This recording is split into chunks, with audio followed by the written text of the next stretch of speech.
జరిగిన పరిస్థితి అందరికీ కూడా తెలిసిందే. గత చరిత్రలో ఎప్పుడూ జరగని విధంగా ఏకంగా 99% వాగ్దానాలు అమలు చేశాం.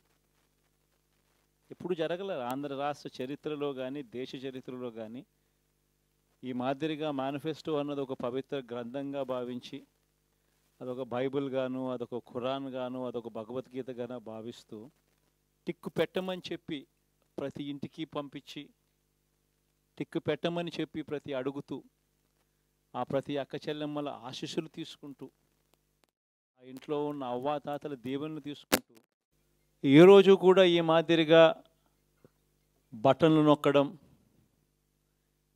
ఏకంగా 2,70,000 కోట్ల రూపాయలు ఎటువంటి వివక్ష లేకుండా ఎటువంటి లంచాలు లేకుండా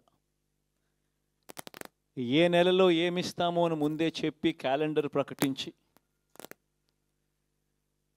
ఆ నెలలో అది తప్పకుండా ప్రతి సంవత్సరం తూచా తప్పకుండా ప్రతి సంవత్సరం అది జరిగేట్టుగా చేస్తూ ఏకంగా 2,70,000 కోట్ల రూపాయల వివిధ పథకాల ద్వారా మాట తప్పకుండా జరగడం కూడా గతంలో ఎప్పుడూ కూడా చూడలేదు, జరగలేదు. ఇవన్నీ కూడా నేను ఏదైతే చెప్తా ఉన్నానో ఇవన్నీ ఎప్పుడూ చూడని మార్పులు, గతంలో ఎప్పుడూ జరగని సంస్కరణలు. విద్యారంగంలో అయితేనేమి, వైద్య రంగంలో అయితేనేమి, వ్యవసాయ రంగంలో అయితేనేమి, సామాజిక న్యాయం అంశంలో అయితేనేమి, మహిళా సాధికారత అంశంలో అయితేనేమి, గవర్నెన్స్ విషయంలో అయితేనేమి ఎప్పుడు జరగని చూడని సంస్కరణలను కూడా తీసుకొచ్చాం.